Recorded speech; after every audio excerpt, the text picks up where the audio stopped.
नमस्कार, आप देख रहे हैं प्रदेश का नंबर 1 और सबसे भरोसेमंद news channel India news Haryana और मैं हूं आपके साथ आयुष चित्रांश। 15 अक्टूबर को सिंघू बॉर्डर पर हुई युवक की हत्या के बाद निहंग सिखों और किसान आंदोलन के नेताओं के बीच तल्खियां अब खुलकर सामने आ रही हैं। निहंगों को किसान आंदोलन से हटाने की मांग अब जोर पकड़ रही है, जिसके बाद निहंग जत्थेबंदियों ने 27 अक्टूबर को सिंघू बॉर्डर पर ही धार्मिक एकत्रता या फिर ये कहें कि महापंचायत का ऐलान किया है। इस बैठक में जनमत संग्रह के आधार पर फैसला लिया जाएगा कि उन्हें कृषि कानून विरोधी प्रदर्शन से वापस जाना चाहिए या फिर नहीं। इसमें निहंगों के खिलाफ पुलिस की कार्रवाई पर भी मंथन होगा। निहंग सिख संयुक्त किसान मोर्चा के रवैये से बेहद नाराज है। निहंग जत्थेबंदियों के प्रमुखों में शामिल राजा राम सिंह ने कहा कि संयुक्त किसान मोर्चा ने बिना पूरा मामला जाने खुद को ऐसे अलग कर लिया जैसे निहंग अपराधी हों। राजा राम सिंह ने साफ कहा कि हम ना तो धर्म के साथ बेअदबी को बर्दाश्त करेंगे, ना ही किसी का मनमाना दखल। बता दें कि किसान आंदोलन की अगुवाई कर रहे संयुक्त किसान मोर्चा ने लखबीर की हत्या के बाद इस पूरे मामले से अपना पल्ला झाड़ दिया था। मोर्चे के नेताओं ने स्पष्ट किया था कि हत्या से उनका कोई लेना देना नहीं है। पुलिस को इस मामले की गंभीरता से जांच करके आरोपियों के खिलाफ सख्त कार्रवाई करनी चाहिए। इसमें किसान नेता राकेश टिकैत, योगेंद्र यादव, बलबीर सिंह राजेवाल स्पष्ट कर चुके हैं कि किसान आंदोलन कोई धार्मिक मोर्चा नहीं है, बल्कि ये किसानों का मोर्चा है। अब संयुक्त किसान मोर्चा हर धार्मिक ग्रंथ का सत्कार करता है, मगर इस तरह किसी को भी कानून हाथ में लेने की इजाजत नहीं दी जा सकती है। लेकिन अब जो स्टैंड रहा निहंगों को लेकर के संयुक्त किसान मोर्चा का, इसको लेकर के अब एक तरह से आप ये कह सकते हैं कि धार्मिक बैठक या फिर इसको आप एक महापंचायत के तौर पर कह लें। लेकिन अब सवाल यह है कि क्या आंदोलन से निहंग अलग हो जाएंगे, क्योंकि निहंग जत्थेबंदियों ने महापंचायत बुलाई है। 27 अक्टूबर को सिंघू बॉर्डर पर महापंचायत होगी कि किसान आंदोलन से अपने आप को अलग करना है या फिर नहीं। और बहुमत के यानी कि जनमत संग्रह के आधार पर निहंग सिख जो हैं वो इस पर फैसला लेने वाले हैं। और खासतौर से जानकारी ये भी है कि आंदोलन से वापस जाने या फिर ना जाने पर यह फैसला होगा। और नाराजगी भी साथ ही साथ संयुक्त किसान मोर्चा के साथ है। निहंग सिख संयुक्त किसान मोर्चा के रवैये से नाराज हैं, ये बात इसके साथ साफ तौर पर स्पष्ट हो रही है। चलिए अब आपको ग्राफिक के जरिए समझाते हैं कि 15 अक्टूबर को दरअसल सिंघू बॉर्डर पर क्या हुआ था और उसके बाद क्यों निहंग इस तरह से नाराज नजर आ रहे हैं। दरअसल 15 अक्टूबर को सिंघू बॉर्डर पर एक शख्स का शव मिला था। 36 वर्षीय एक व्यक्ति का शव जो कि छत विछत हालत में था। उसकी तस्वीरें जो कि हम आपको दिखा नहीं सकते, एक हाथ और एक पैर उसका कटा हुआ था और कुछ वीडियोस भी उसको लेकर के सामने आए थे। 15 अक्टूबर को मृतक लखबीर सिंह जो कि पंजाब के तरन तारण का रहने वाला था, उसकी हत्या कर दी गई थी। निहंग सरदार सरबजीत सिंह ने इसकी जिम्मेदारी लेते हुए खुद सरेंडर भी कर दिया, जिसको पुलिस ने गिरफ्तार किया। फिर 16 अक्टूबर को आधिकारिक तौर पर यह गिरफ्तारी हुई। 15 तारीख का यह मामला है और 16 को आधिकारिक तौर पर यह गिरफ्तारी हुई। 16 अक्टूबर को एक और आरोपी की गिरफ्तारी इसी घटनाक्रम को लेकर के हुई थी। अमृतसर से आरोपी नारायण सिंह की गिरफ्तारी हुई। लेकिन अब इस सब बातों को लेकर के नाराजगी है निहंग सिखों की, क्योंकि ये तीनों ही आरोपी पुलिस रिमांड पर तो हैं, लेकिन संयुक्त किसान मोर्चा ने चूंकि ये कहा कि उनका निहंग सिखों से कोई लेना देना नहीं है और इस वजह से अब निहंगों ने जो अपनी नाराजगी है उसको लेकर 27 तारीख को महापंचायत या फिर हम यूं कहें कि एक तरह की धार्मिक बैठक का आयोजन किया है, जिसमें वो ये फैसला लेंगे कि उनको इस आंदोलन में रहना है या फिर नहीं रहना है। आज की बड़ी बहस का सवाल है, उस पर नजर डालेंगे, चर्चा में फिर आगे बढ़ते हैं। सवाल यह है कि क्या आंदोलन से निहंग सिख अपने आप को अलग कर लेंगे? 27 तारीख का इसके लिए आपको इंतजार करना पड़ेगा, क्योंकि उस दिन ही इस पर जो निर्णय है वो लिया जाएगा। दूसरा सवाल यह है कि आंदोलन पर क्या सिंघू बॉर्डर पर जो वारदात हुई है उसका असर पड़ेगा? ये सवाल बहुत महत्वपूर्ण है, क्योंकि एक तरह से आप देख रहे हैं जब से आंदोलन शुरू हुआ है तब से निहंग सिखों की भी साथ इस संयुक्त किसान मोर्चा के साथ रहा है। अब एसकेएम के साथ क्या निहंग सिखों का जो सहारा है वो रहेगा? ये भी अपने आप में एक बड़ा सवाल है, क्योंकि संयुक्त किसान मोर्चा अभी तक इनके सहारे था, लेकिन अब जिस तरह की खबरें आई हैं वो इस बात को यहां पर जरूर और मजबूत कर रहा है। इन्हीं सवालों के साथ आज की चर्चा में चलते हैं। तमाम मेहमान मेरे साथ जुड़े हैं, पहले उनका परिचय मैं आपके साथ करवा देता हूं। प्रवीण अत्रे जी हमारे साथ जुड़ रहे हैं, प्रवक्ता हैं भारतीय जनता पार्टी के। प्रवीण जी बहुत स्वागत है आपका इस चर्चा में। महिमा सिंह जी हमारे साथ जुड़ रही हैं, प्रवक्ता हैं कांग्रेस पार्टी की। महिमा जी आपका भी स्वागत है। ओंकार सिंह जी हमारे साथ जुड़ रहे हैं, प्रवक्ता हैं इंडिया नेशनल लोकदल के। ओंकार जी आपका भी स्वागत। और राजेश दहिया जी हमारे साथ जुड़ रहे हैं, किसान नेता हैं। राजेश जी आपका भी स्वागत है। राजेश जी, हमेशा की तरह चर्चा की शुरुआत मैं आपसे ही करूंगा, क्योंकि अभी 27 तारीख को निहंग सिखों की तरफ से जो महापंचायत बुलाई गई है, या हम एक तरीके से कह सकते हैं कि इस पर निर्णय लेना है कि उनको किसान आंदोलन में रहना है कि नहीं। लेकिन इसका असर क्या किसान आंदोलन पर पड़ेगा? क्या हम इसको देखें इस तरीके से? इसको कैसे देखा जाए? आपका एक रिएक्शन मैं चाहूंगा इसके ऊपर। आयुष जी, जो हमारे जो निहंग भाई आए हैं, ये अपनी मर्जी से आए थे और बड़े जोश से आए थे सभी ने देखा था। हम जो 26 नवंबर से यहाँ पे आए हुए हैं सभी किसान भाई, वो अपनी इच्छा से, अपने जोश से, अपने कानून वापस कराने के लिए, लड़ाई लड़ने के लिए मैदान में आए हुए हैं। हम्म। जिसका असर आप देख रहे हो, मतलब कि 11 साल से हम बड़े हुए हैं और सरकार जो है वो टस से मस नहीं हो रही है, जिसके कारण जो है आंदोलन जो है ये लंबा खिंचता जा रहा है। हम्म। रही निहंग की जो हत्या की बात, देखो हमने कल भी आपके चैनल पे कहा था कि संयुक्त किसान मोर्चा में 40 संगठन के करीब हैं, जिसमें से सबकी राय जो होती है वो विचार विमर्श की जाती है। अब जो हमारी 26 को मीटिंग हो रही लखनऊ में, उसमें भी ये मुद्दा उठाया जाएगा। दूसरी बात ये है कि हत्या करना आजकल कोई भी, जैसे बाहर शहर में हो जाते हैं, गांव में हो जाते हैं, ये थोड़ी प्रचलन सी है जिसमें गुस्सा है, कोई तलवार निकाल देता है। अब रही निहंग की बात, अब जो निहंग साहब वो बैठक कर रहे हैं, हम ये चाहते हैं कि धर्म को इस आंदोलन से न जोड़ा जाए। सभी की राय है कि धर्म जो है, सभी तरह के धर्म है, हिंदू भी है, सिख भी है, मुस्लिम भी है, ईसाई भी, जो भी हमारे आंदोलन में आता है हम उसका सम्मान करते हैं। सिर्फ राजनीतिक पार्टियों के नेताओं को हम मंच नहीं देते हैं, मतलब बोलने का अधिकार नहीं देते हैं। बाकी राजनीतिक पार्टियों के जो नेता आते हैं उनका हम पूरा स्वागत करते हैं, सत्कार करते हैं, हमें किसी से कोई आपत्ति नहीं होती है। 11 महीने करीब आप हो चुके हैं, देखा होगा कि जितने भी हमारे बोर्ड रूम धरने चले हुए हैं वहाँ शांतिपूर्ण तरीके से काम हो रहा है, सिस्टम से काम हो रहा है, मैनेजमेंट पूरी तरह से काम कर रही है। इससे तो बल्कि जो हमारे शहर में जहाँ डीसी एसपी और इतने अधिकारी होते हैं वो भी सुचारू रूप से इस कार्य को नहीं चला पाते, जो हमारे धर्मों पर सुचारू रूप से कार्य चल रहा है। इसमें अगर छोटी मोटी वारदात होती है, इसमें भी हमें सुनने को आया है, कुछ एक वीडियो वायरल हो रहा है कि हमारे बीजेपी के नेता किसी निहंग को सम्मानित कर रहे हैं। हो सकता है कि ये जो छोटी मोटी हरकत हो किसी बीजेपी के नेता की हो, क्योंकि बीजेपी जो है वो हर तरीके से हमारे आंदोलन को कमजोर करना चाहती है। लेकिन जैसे जैसे वो हमारे आंदोलन कमजोर करती है, हमारा आंदोलन और बढ़ता जाता है और लोगों का जोश और बढ़ता जाता है। नहीं, लेकिन राजेश जी, जो घटना घटित हुई सिंघू बॉर्डर पर, क्या आप उसको छोटी घटना मानते हैं? आयुष जी, घटना तो किसी की मौत होती छोटी नहीं होती है। मर्डर जो है वो हमारे कानून के अंदर, जैसे वो बत्रे साहब कहते हैं, हम वकील की भाषा बोलते हैं, मैं वकील भी हूँ, तो जो मर्डर होता है वो 302 से ऊपर कोई क्राइम हमारे देश में संविधान में नहीं है और कानून उसमें किसी आदमी को माफ नहीं करता है। चाहे वो मंत्री मिश्रा का बेटा हो, चाहे वो हमारे निहंग भाई हो, अगर किसी आदमी की मौत होती है तो मर्डर के अंदर उसको सजा दी जाती है और देनी भी चाहिए। तो हम ये नहीं कहते। और इसमें तो निहंग जो भाई हमारे, उन्होंने ये देखा कि उन्होंने खुद अपना सरेंडर किया है पुलिस के सामने, अपने ऊपर ली है कि हमने ये किस तरह से इनका मर्डर किया है, क्यों किया है, क्योंकि वो धार्मिक तरह फैनेटिक हैं। इससे आप ये खुद देख लीजिए कि एक हमारा देश का गृह मंत्री जो है वो अपने बच्चे को बचाने के लिए कितने तो जब ये राजेश जी मुझे बताइए कि जब ये किसान आंदोलन है तो आप लोगों के साथ तो ये पिछले 11 महीने से वहां पर हैं, तो आप लोगों ने उस समय इनको ये क्यों नहीं कहा, भाई हाथ जोड़कर कहते कि आप लोगों का यहाँ पर क्या काम है? नहीं, काम क्यों नहीं सर, कोई भी आए हम किसी को मना करेंगे आयुष जी। तो फिर आज आप लोग कह रहे हैं कि आपका इनसे कोई लेना देना नहीं है। आज भी तो आपने ये कहा ना इस घटना के बाद, या तो उस समय मना कर देते या तो अभी कहिए ये आपके साथ खड़े हैं। आयुष जी, हमने ये कहा हमें इस घटना से लेना देना नहीं है। घटना जो है, हमारा जो आंदोलन है वो शांतिप्रिय है। अगर वहां पर कोई भी घटना घटित होती है, तो हमारा भी कोई किसान भाई कहीं जाके घटना ऐसी करता है या कोई ऊंची हरकत करता है, तो हम उससे भी कहते हैं कि उस पर कानूनी कार्रवाई होनी चाहिए, चाहे वो कहीं भी हो। हम ये नहीं कहते कि हमने किसी किसान ने गुनाह किया तो उसको माफ कर दिया जाए, उस पर 302 की एफआईआर दर्ज हो जाए तो भी उसको अरेस्ट नहीं किया जाए। हम ये नहीं तो जो घटना घटित हुई है उसमें संयुक्त किसान मोर्चा के सभी नेताओं की जिम्मेदारी नहीं होनी चाहिए, क्योंकि वहां तो आंदोलन आप लोग कर रहे हैं ना, वो आंदोलन स्थल आप लोगों के पास है। तो संयुक्त किसान मोर्चा के जितने भी हमारे अधिकारी हैं या हमारे नेता हैं, सबकी जिम्मेदारी बनती है। आंदोलन जो हमारा चल रहा है वो सुचारू रूप से चल रहा है।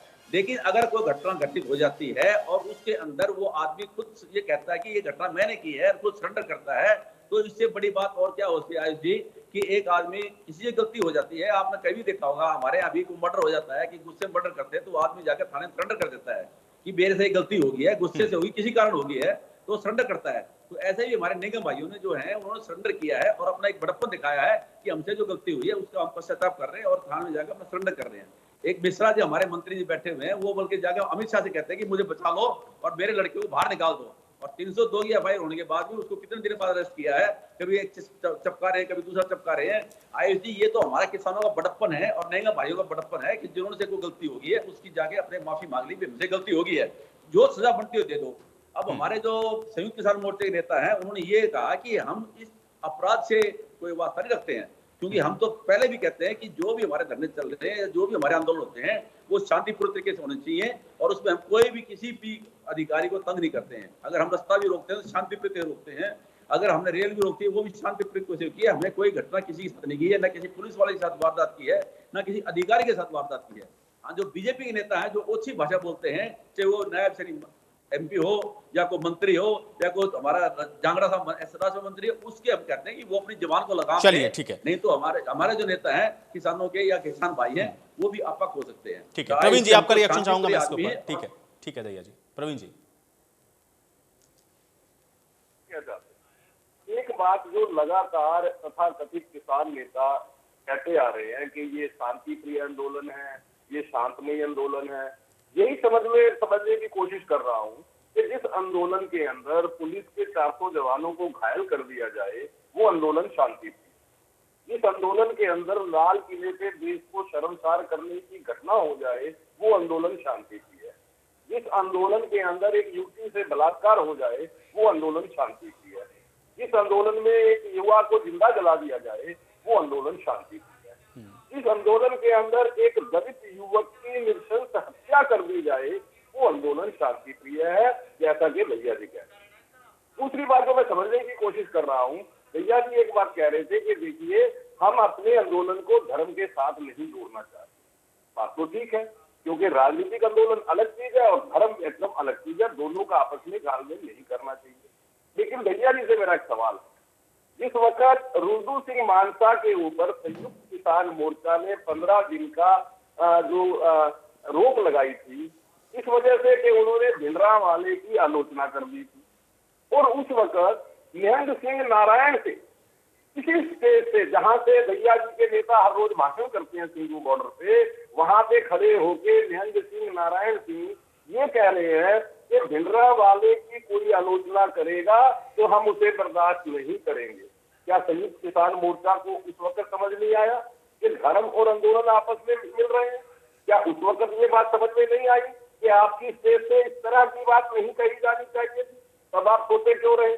और सबसे बड़ी बात, एक तरफ संयुक्त किसान मोर्चा के राकेश टिकैत ये कह रहे हैं कि निहंग सिंहों को सिंघू बॉर्डर से वापिस चले जाना चाहिए, बलबीर राजेवाल कह रहे हैं कि निहंग सिंहों को सिंघू बॉर्डर से वापिस चले जाना चाहिए। लेकिन यहाँ पे भैया साहब और भैया साहब जैसे कुछ और नेता ये बात कह रहे हैं कि साहब देखिए ये जो है ये आंदोलन के अंदर बैठे हुए हैं, मतलब ये इनको जाने के लिए नहीं चाहिए। मुझे तो ये समझ में नहीं आ रहा कि ये आंदोलन है या एक अराजक मूवमेंट।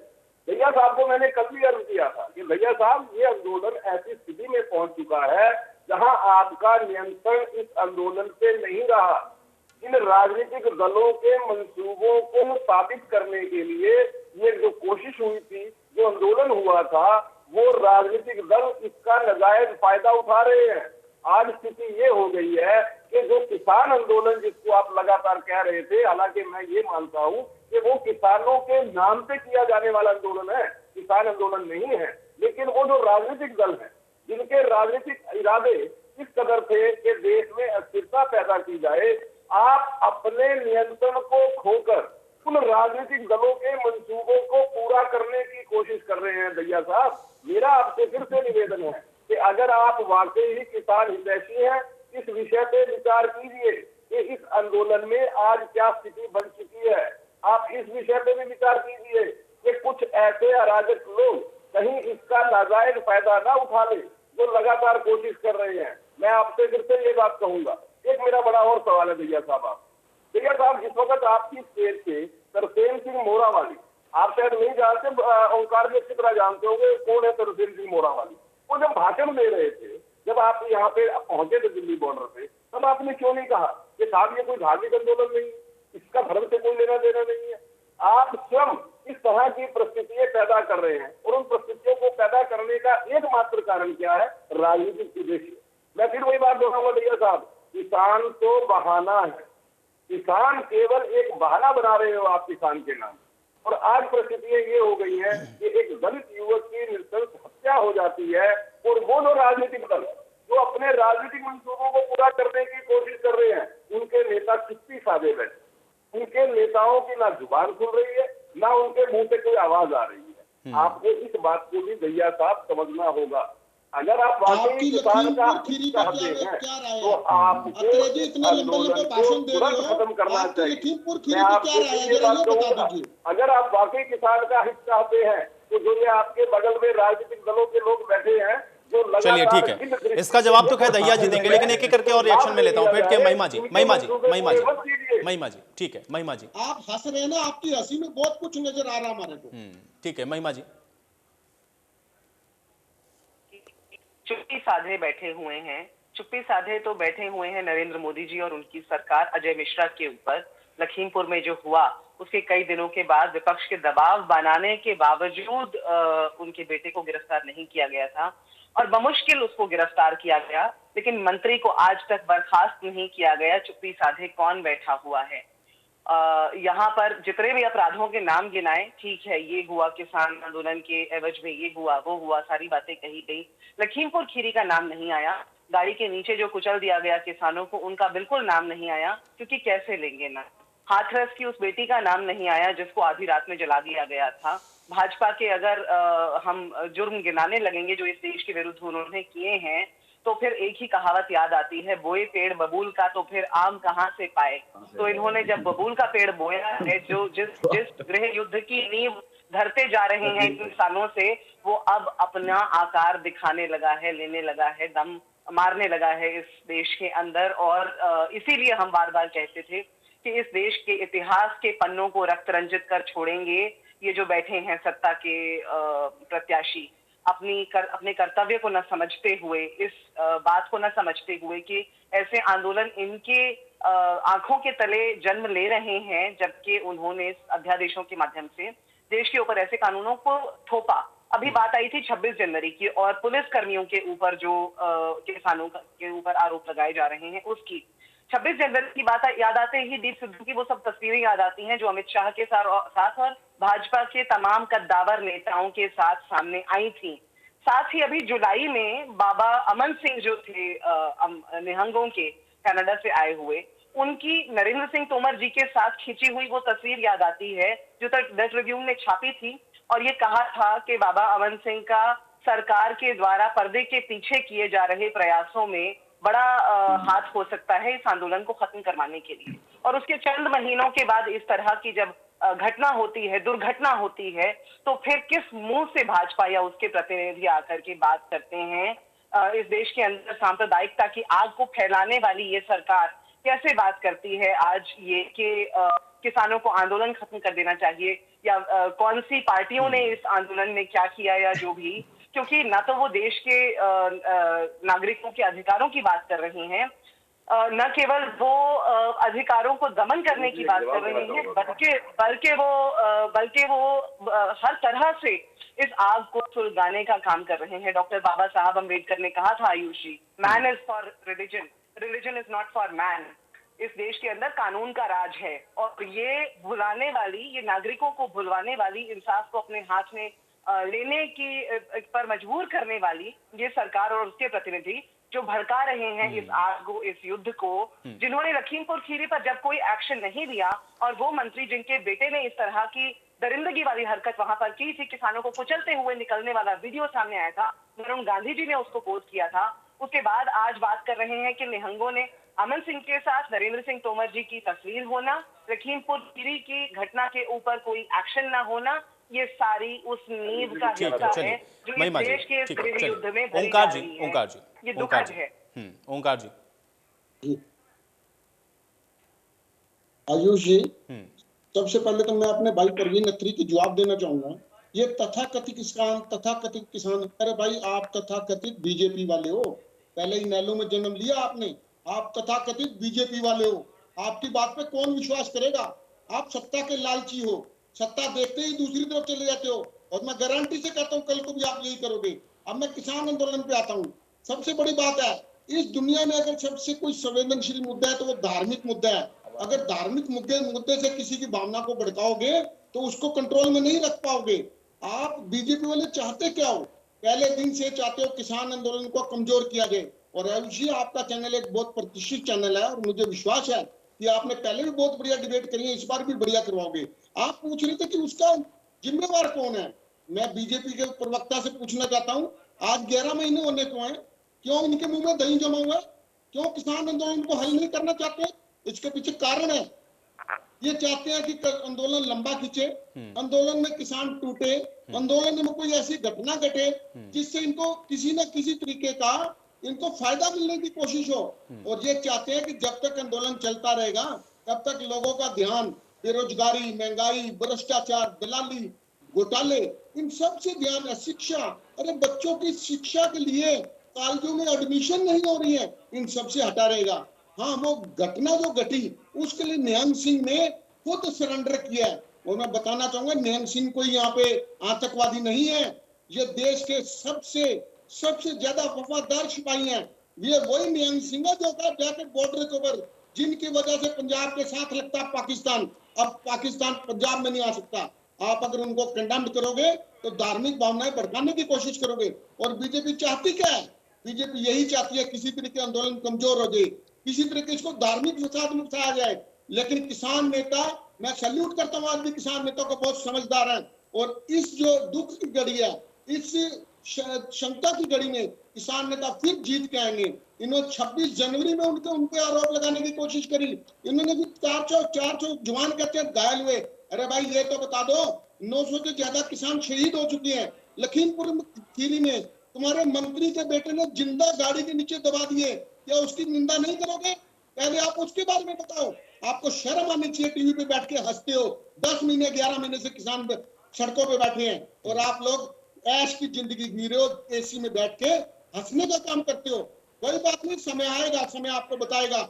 जहां तक धार्मिक मुद्दा है, धार्मिक पंचायत है, निहंग सिंहों की अपनी जत्थेबंदी है।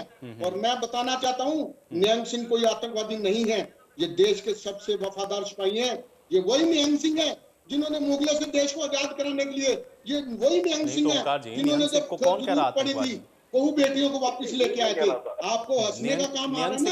ये किसान आंदोलन कमजोर नहीं होना चाहिए। किसने कहा कि वो आतंकवादी हैं? ओंकार जी, ये जो मेरे भाई हंस के कहते हैं, ये चाहते क्या है?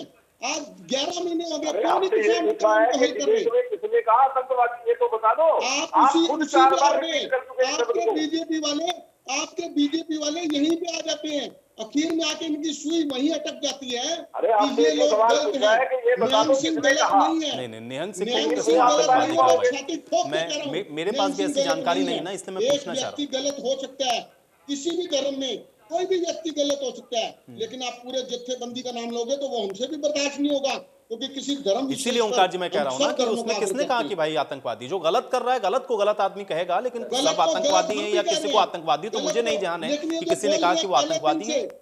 आयुष जी मैं बताता हूँ, ये पहले दिन से, अभी मेरे भाई जो बोल रहे थे प्रवीण अत्री, ये पहले दिन की बात पे आ रहे हैं कि उनको आने क्यों दिया गया। ऐसा क्या तुम्हारे को दिक्कत है? किसी व्यक्ति को क्या दिक्कत है? वो किसान आंदोलन है, जिसकी जमीन जिंदा है, और जो जमीन वाला वो किसान के साथ बैठेगा। हम किसान के साथ हैं, हम उन चलिए ठीक है, के भी साथ ठीक है। चलिए ओंकार जी, आपकी बात का जवाब प्रवीण जी देंगे, और भी सवाल है उनके लिए, लेकिन पहले उन्होंने दहिया जी से जो सवाल पूछे थे मैं उसका जवाब लेता हूँ। राजेश दहिया जी उसका जवाब दें। आयुष जी, हमारे बीजेपी प्रवक्ता अत्रे साहब ने बड़े लिच्छेदार बातों से जो क्वेश्चन रखे थे, मैं उनको बताना चाहता हूँ कि जैसे कि हमारी कांग्रेस की प्रवक्ता ने कहा कि हमारे मिश्रा जी ने जो कांड किया था कि जीप से आदमी कुचल दिए थे, वो तो एक हीनियस क्राइम था जिसकी सजा बहुत कठोर होती है। यहाँ पे जो मर्डर हुआ है, ये आपस के भाईचारे में, जैसे कहना दलित का मर्डर किया, तो वो तो उसके साथी थे निहंग भाई, वो भी तो उसी बिरादरी के थे।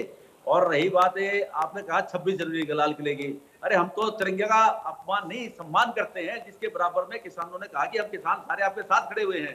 और हमारा जो रूट था, मैंने कल भी बताया था कि हमारा रूट तो बाईपास से राइट को बादल टर्न करने के उधर जाना था, लेकिन पुलिस ने उनको मिसगाइड करके सीधे भेज दिया। आप ये मानो कि बाईपास से लाल किला 20 किलोमीटर तक है, क्या किसी पुलिस वाले ने उनको रोका नहीं?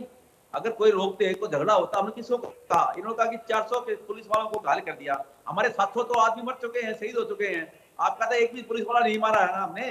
अगर कोई जख्मी हुआ है तो किसी कारण हुआ होगा। हमारे कितने आदमी जख्मी उसका पता है। 26 तारीख को आपने कितने वाटर कैनन छोड़े थे, आंसू गैस के गोले छोड़े थे, मैं भी वही फंसा हुआ था, मेरी आंखें भी खराब हो चुकी थी, आज तक जो ठीक नहीं हुई है। अत्रे साहब ऐसा काम मत करो। आप दूसरी ये कह रहे थे कि हम विपक्षी पार्टियों के साथ मिल चुके हैं, तो आप हमारे साथी हो, हम आपकी जनता है, प्रजा है, तो आप ये सोचिए कि हम अगर रास्ता भटक गए तो हमें रास्ते पर लाओ। हमारे स्टेप लाने का क्या कारण है कि सिर्फ हमारे 3 जो काले कानून है उनको वापस सब कर दो और एमएसपी कानून बना दो। मैं अत्रे साहब आपको गारंटी से कहता हूं कि अगर ये 4 चीज कर दोगे तो हम उठ के चले जाएंगे और आपकी जय जयकार करेंगे। हमारा किसी विपक्ष की पार्टी से कोई लेना देना नहीं है, ना हम किसी को मना करते हैं, ना किसी से सहयोग मांगते हैं। आपको भी हम यही कहते हैं कि अपना सहयोग दो और अपने नेताओं का जो बुद्धि है उस पर उनको ज्ञान दे दो कि बुद्धि सुदबुद्धि आ जाए और इस भारत की जनता को शांति से रहने दे। लेकिन वो ये चाहते हैं कि अगर किसान यहाँ से उठ के चला गया तो आम जनता सड़कों पर आ जाएगी जब वो तेल और डीजल के रेट देखेगी और गैस के सिलेंडर के रेट देखेगी। तो अत्रे साहब आप लोगों की जो चाल है ना वो बड़ी खतरनाक चाल है और हमारा देश और जनता आपकी चाल में फंस चुके हैं। उससे निकालने के लिए हमें ठीक है दैया जी, ठीक है, आपने कहा कि ये मुद्दे भटकाने के लिए सब कुछ जानबूझकर इसको डिले कर रहे हैं। ठीक है प्रवीण जी जवाब दें। देखिए ऐसा मैं भैया जी से शुरू करूंगा। देखिए भैया जी ने ये कहा कि अगर हम रास्ता भटक गए हैं तो आप हमें रास्ते पे लेके आए। भैया जी मैं लगातार यही कोशिश करता हूँ किसी व्यक्ति को रास्ते पे कैसे लाया जाता है, ज्ञान वापस कर लो। और मैं अपने ज्ञान के जरिए लगातार आपसे निवेदन करता हूँ, लगातार ये कोशिश करता हूँ कि भैया जी आप रास्ता भटक गए हो, रास्ते पे आ जाओ। मेरा तो प्रश्न यही है, अब देखते हैं मैं कब कामयाब होता हूँ। जिस दिन मैं कामयाब हो जाऊंगा उस दिन भैया जी का धन्यवाद करूंगा। अब बात आती है ओंकार जी की। देखिए आयुष, मैं यहाँ पे केवल ये कहना चाहूंगा, दर्शक भी समझ रहे होंगे कि किस तरह की ओछी और घटिया राजनीति किया यहाँ पे ओंकार। बार बार के निहंग सिंह आतंकवादी नहीं होते, निहंग सिंह आतंकवादी नहीं होते। भाई डिबेट में तो किसी ने नहीं कहा, किसने कहा कि वो आतंकवादी होते हैं? हमने तो नहीं कहा। लेकिन ओंकार सिंह स्वयं बार बार इस शब्द का प्रयोग कर रहे हैं। मतलब मंशा है धार्मिक सौहार्द को बिगाड़ना। ये नेशनल लोकदल इस देश में धार्मिक सौहार्द कौन बिगाड़ता है? ये पता है जनता को। आपको सफाई देने की जरूरत नहीं है। धार्मिक सौहार्द कौन बिगाड़ता है? कहाँ दंगे होते हैं? ओंकार जी सुनिए, ओंकार जी देखिए आपने इतनी तीखी बातें कही, ओंकार जी आपने इतनी तीखी बातें कही, इतने गंभीर आरोप लगाए, अब उसका जवाब सुन लें, थोड़ा सा धैर्य रखें प्रवीण जी। लेकिन आयुष जी मेरी बात सुनिए, ये जनता जानती है। नहीं जनता सब जानती है ओंकार जी, जनता सब जानती है। इस देश की जनता बहुत समझदार है, वो किसी पॉलिटिकल पार्टी के बहकावे में नहीं आती है। लेकिन आप सुने पहले एक बार सुनिए प्रवीण जी। आयुष जी ओंकार भी कह रहे थे कि कोई एक व्यक्ति गलत हो सकता है, पूरी जत्थेबंदी गलत नहीं हो सकती। बिल्कुल मैं इस बात से सहमत हूँ और मैं मानता भी हूँ ये बात। इसीलिए ये बात कह रहा हूँ कि जिन आप साहब की तारीफ कर रहे थे अभी नारायण सिंह जी, जो इस हत्या के आरोप में गिरफ्तार हुए हैं, वही नारायण सिंह स्टेज से कह रहे थे कि भिंडरावाला का अगर किसी ने आलोचना की तो बर्दाश्त नहीं होगा। तो मैं आपसे जानना चाहता हूँ कि क्या आप उनकी बात से सहमत हैं? क्या भिंडरावाला आपके लिए क्या है? आप इस डिबेट में जरूर बताइएगा। मेरा निवेदन है कि नारायण सिंह की इस बात से आप सहमत हैं या असहमत हैं? मैं इस बात को जानना चाहूंगा कि आप भिंडरावाला को क्या समझते हो? लेकिन अभी नहीं, अभी मेरी बारी है भाई, अभी बारी पे बता देना, अपनी बारी पे बता देना मित्र, अपनी बारी पे बता देना। अरे भाई अपनी बारी पे बता देना, क्यों परेशान हो रहे हो? अरे ओंकार जी क्यों परेशान हो रहे हो? अपनी बारी पे बता दीजिए। धार्मिक भावनाओं में इनको चुप कराइए, इनको चुप कराइए, इनको बड़ी तकलीफ होती है। नहीं ओंकार जी, वो धार्मिक भावनाओं को भड़काने की कोशिश कर रहे हैं, आप उसको ठंडा करिए। आप अपनी बारी में बता दीजिए। पॉलिटिकल पार्टियां इसीलिए होती हैं कि अगर पक्ष कुछ गलत कर रहा है तो विपक्ष उसको ठंडा करे, लेकिन दोनों लोग एक दूसरे को अगर काउंटर ऐसे करते रहेंगे तो फिर कैसे होगा? भाई सुन लीजिए, उनकी बात सुनिए पहले प्रवीण जी। सवाल पूछे, आप अपनी बारी पर उनका जवाब दे दीजिएगा और मैं उम्मीद करूंगा कि आप सीधा जवाब देंगे। जनता सुन रही है। अब बात आ जाती है, मुझे ये कह रहे थे कि देखिए आप तथाकथित बीजेपी वाले हैं, पहले आप फाइनल। अरे ये बात किससे चुकी है भाई? मैं खुद कहता हूँ और मैं स्वयं डिबेट में कई बार कह चुका हूँ। लेकिन ओंकार जी मेरे बारे में आप बेहतर जानते हैं कि मैं था इसलिए, कौन लेके गया, क्यों लेके गया, मैं नहीं चाहता पब्लिक के लिए चर्चा करूं, जवाब देने मुश्किल हो जाएंगे। चलिए छोड़िए। अब बात आती है कांग्रेस वाली बहन, आपके पास कहने को कुछ नहीं है। इसने छूटते ही चर्चा के अंदर दो बातों का चर्चा पे जिक्र किया। एक इन्होंने जिक्र किया लखीमपुर खीरी का, दूसरा जो अक्सर ये जिक्र करते हैं उत्तर प्रदेश की उस घटना का। हालांकि उस घटना के ऊपर दोनों बहन भाई हंसते हुए जब गए थे तो वो पूरे मीडिया ने वीडियो देखी थी। मैं उसकी बात भी नहीं करूंगा, किस तरह की मानसिकता है राहुल जी की और प्रियंका जी की, वो सारे देश में दिखा था। लेकिन लखीमपुर पे बहन जी, हम बार बार ये कहते हैं कि जो घटा वो बहुत दुखद है, निंदनीय है, लेकिन जो लोग वहां पे पीट के मार दिए थे उन पे चुप्पी क्यों साध जाते हैं बहन जी? आप उनसे बात क्यों नहीं करते? और आप हाथरस की जिस घटना का जिक्र करते हो जिस बच्ची का, उसके ऊपर तो उत्तर प्रदेश सरकार ने कार्रवाई की, लेकिन जो लखवीर सिंगू बॉर्डर पे जिसका कत्ल हुआ, आपको जानकारी है पंजाब के अंदर उसका दाह संस्कार किस तरह से हुआ?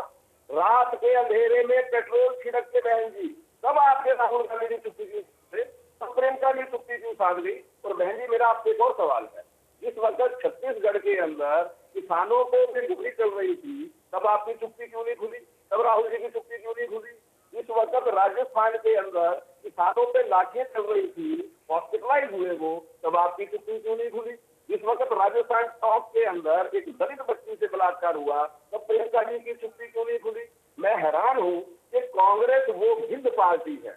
जब जब कांग्रेस विपक्ष में आई, कांग्रेस की कोशिश ये रही कि किसी तरह देश के अंदर अराजकता का माहौल बनाया जाए। मैंने कल भी कहा था आयुष, कि लगातार जिस तरह से रेल रोको, वो रेल रोको नहीं है, वो भारत रोको है।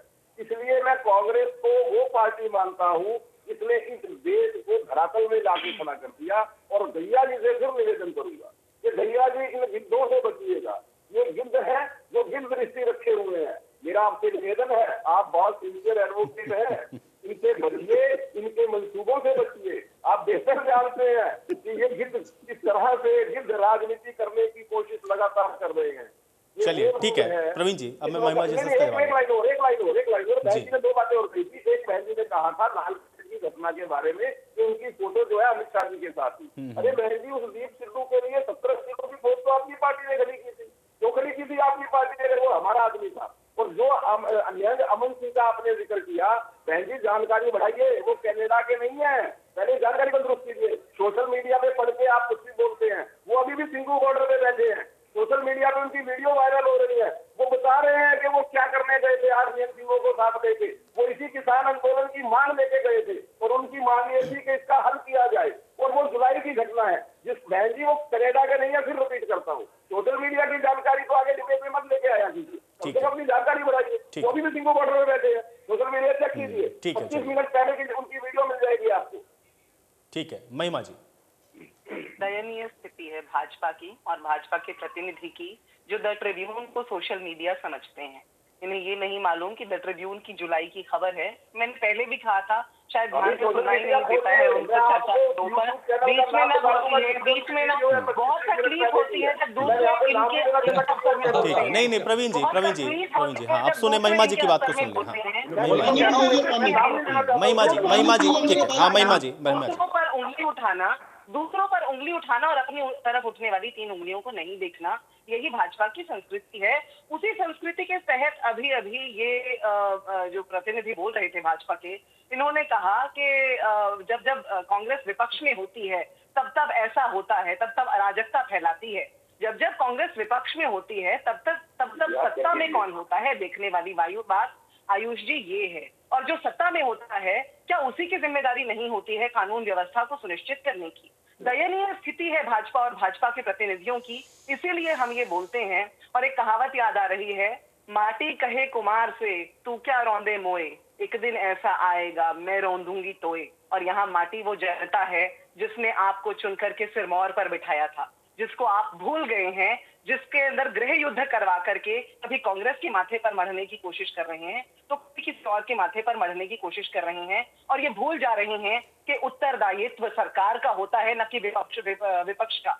विपक्ष सरकार से सवाल उठाता है तो वो उसका कर्तव्य है। विपक्ष यदि गलत तरीके से पारित होने वाले कानूनों को जनता के सामने लेकर आता है और जनता को उसके अधिकारों से अवगत कराता है तो वो विपक्ष का कर्तव्य है। इस देश के अंदर जिस संविधान का राज है, जिसे लखीमपुर खीरी के अंदर कुचला गया था, उस संविधान की रक्षा करना विपक्ष का कर्तव्य है। और खास करके तब जब सत्तारूढ़ पार्टी ये भूल जाए कि इस देश के अंदर संविधान का राज है। जब दूसरों के अवसर में, इनके अवसर में दूसरे बोलते हैं तो बहुत तकलीफ होती है, लेकिन दूसरों के अवसर में खुद बोलते हुए मुझे लगा था आज शायद कुछ सुधार हो गया है भाजपा के इस प्रतिनिधि के अंदर, लेकिन अफसोस की बात है ऐसा बिल्कुल नहीं है। दयनीय परिस्थिति पहले थी, दयनीय परिस्थिति आज है। बौखलाहट जैसी पहले थी उससे कई गुना बढ़ती जा रही है, क्योंकि ये जो अराजकता, जो कानून व्यवस्था इनके ऊपर दायित्व है, वो जो बढ़ती जा रही है, उसका उत्तरदायित्व करने का मामला तो देखिए महिमा जी, 2-3 बातें यहाँ प्रवीण जी ने उठाई। एक तो उन्होंने छत्तीसगढ़ की घटना का जिक्र किया, उन्होंने राजस्थान की घटना का जिक्र किया, उन्होंने ये भी कहा कि अभी यहाँ पर जिस शख्स की हत्या हुई उनके परिवार वालों को लेकर के भी, या उसको किस तरीके से उसका रात में दाह संस्कार किया गया, उन सारी बातों को आप लोग भूलते हैं, उस पर आप लोग कोई स्टेटमेंट नहीं देते हैं, आपकी जो टॉप लीडरशिप है उस पर कोई बयान नहीं देती, ऐसा क्यों होता है? मैं बिल्कुल बोलूंगी, क्यों नहीं देते बयान, बिल्कुल देते हैं। आप जाकर के देखिए, ये सोशल मीडिया की बातें कर रहे हैं जो यहाँ बैठकर शायद खुद सोशल मीडिया पर रिलाय करते होंगे बहुत ज्यादा, क्योंकि हम तो अपने तथ्यों के साथ उनके सोर्सेज को लेकर आते हैं। जितने राज्यों का, जितने प्रदेशों का नाम लिया, आज इतने महीनों के बाद हाथरस के ऊपर टिप्पणी कर रहे हैं। जब हाथरस में घटना हुई थी तब इधर उधर मुंह छुपाने की जगह ढूंढ रहे थे, और तब भी ऐसे ही छींटाकशी करने के जो इनके तरीके हैं उन तरीकों से चल रहे थे। इतने महीनों में जवाब ढूंढ रहे हैं, बीच में नहीं बोलिएगा, बीच में नहीं बोलिएगा, बीच में नहीं बोलिएगा, बीच में नहीं बोलिएगा, सुनिएगा बात को, चुप करके बात को सुनना सीखिए। ठीक है प्रवीण जी, जवाब लेते हैं ना, जवाब चुप करके बात को सुनना सीखिए। जो हमारे प्रदेशों के अंदर आयुष जी कानून व्यवस्था है, और कानून पूरे देश के अंदर है, कानून व्यवस्था के तहत उसमें जांच भी हो रही है और उसमें कार्रवाई भी होगी। आज तक कांग्रेस के कार्यकाल में कभी ऐसा नहीं हुआ कि किसी मंत्री के ऊपर कोई आरोप लगे हों और वो अपने पद से बर्खास्त वहां पर मौजूद रहे हों। यहाँ आज भाजपा के सरकार के तहत हम क्या देख रहे हैं कि एक मंत्री जिनके सुपुत्र कहा जाए या ना कहा जाए, ये भी बड़ी दुविधा की बात है, उन्होंने गाड़ी चढ़ा दी, और कितनी निर्दयता से चढ़ाई वो वरुण गांधी जी ने ट्वीट किया था, इनके अपने नेता ने। और आज जब, और उनको साइडलाइन भी कर दिया गया, वो भी दिखाई दिया साफ साफ किस प्रकार से उनको साइडलाइन अभी रिसेंटली किया गया है। और आज ये बात कर रहे हैं कि लखीमपुर में जो लोगों को मार दिया गया, जो प्रत्यक्ष है उसे प्रमाण की जरूरत नहीं है, जो गाड़ी जिस तरह से चढ़ाई गई वो सामने है। आपने पंजाब, छत्तीसगढ़, झारखंड वगैरह की बात की आयुष जी, भाजपा के प्रतिनिधि के हवाले से, वो बात बिल्कुल ठीक है। और मैं चर्चा फिलहाल हरियाणा में कर रही हूँ, बावजूद उसके ये कहती हूँ, बिल्कुल एंटी के साथ ये कह सकती हूँ कि हम कांग्रेस संविधान के अंदर और कानून के राज के अंदर, प्रतिष्ठा के अंदर निष्ठा रखने वाली पार्टी है, और उसकी प्रतिष्ठा को बरकरार रखने के लिए अब ओंकार जी सदैव उठाएगी। ओंकार जी, आयुष जी, सबसे पहले मैं अपने भाई प्रवीण अत्री से पूछना चाहता हूँ, गिद्ध किसको कह रही, बस ये बताएं, उसके बाद मैं अपनी बात कायम करूंगा। गिद्ध किसको, दोबारा पूछिए, मैं जवाब देता हूँ। गिद्ध किसको कह रहे हो? गिद्ध किसको कह रहे हैं प्रवीण जी आप? गिद्ध किसको? मैं उन राजनीतिक दलों को गिद्ध कह रहा हूँ जो लाशों पे राजनीति करते हैं।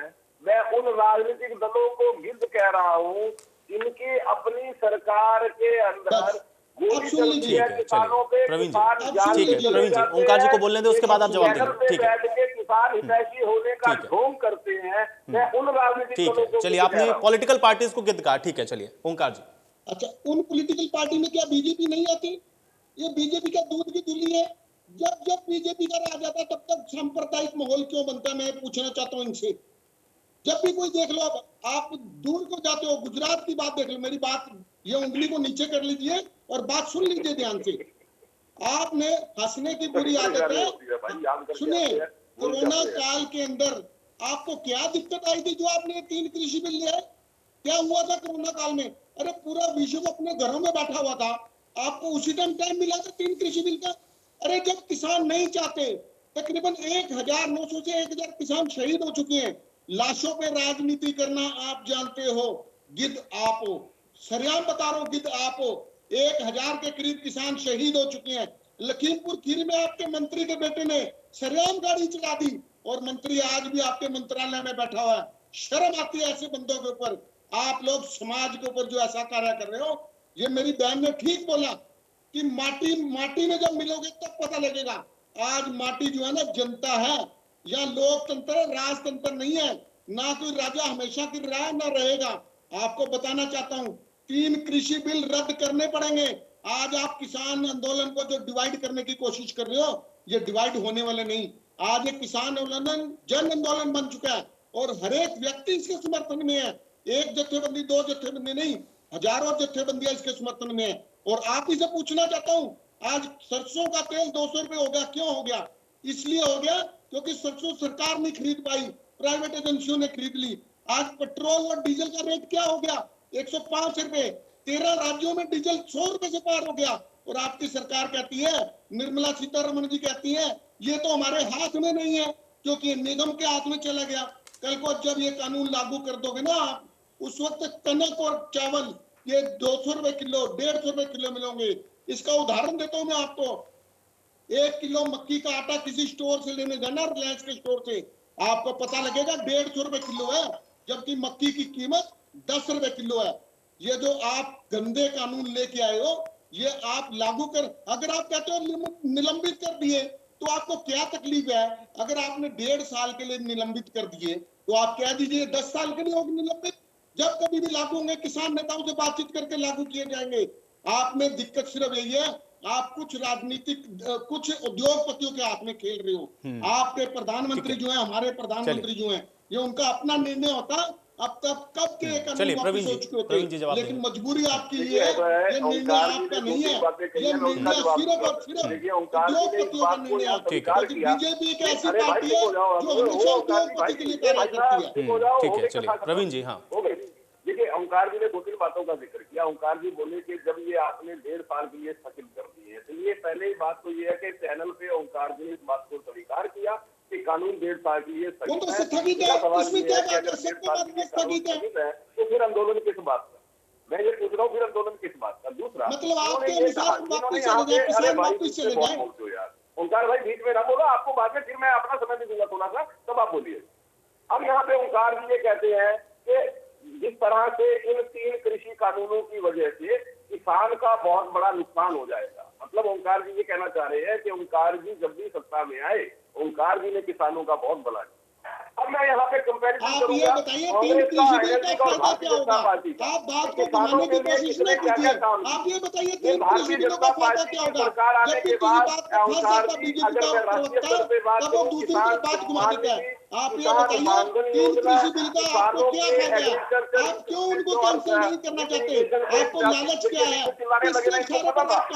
पोल खुलेगी, ये जानते व्यक्ति करा इन किसान हितैषियों। चलिए, अब आप लोग इसी आरोप प्रत्यारोप के बीच में चर्चा मुझे यहीं समाप्त करनी होगी, मेरे पास समय नहीं। बहुत शुक्रिया आप लोगों ने समय निकाला, आज इस चर्चा का हिस्सा बने। हालांकि आप देखना यह है कि 27 तारीख को इस पर निहंग से एक फैसला क्या लेते हैं और क्या इसका वाकई में कृषि आंदोलन पर कोई असर पड़ता है या फिर नहीं, इसके लिए भी उस फैसले का ही इंतजार करना होगा। आज बड़ी बहस में मेरे साथ फिलहाल इतना ही।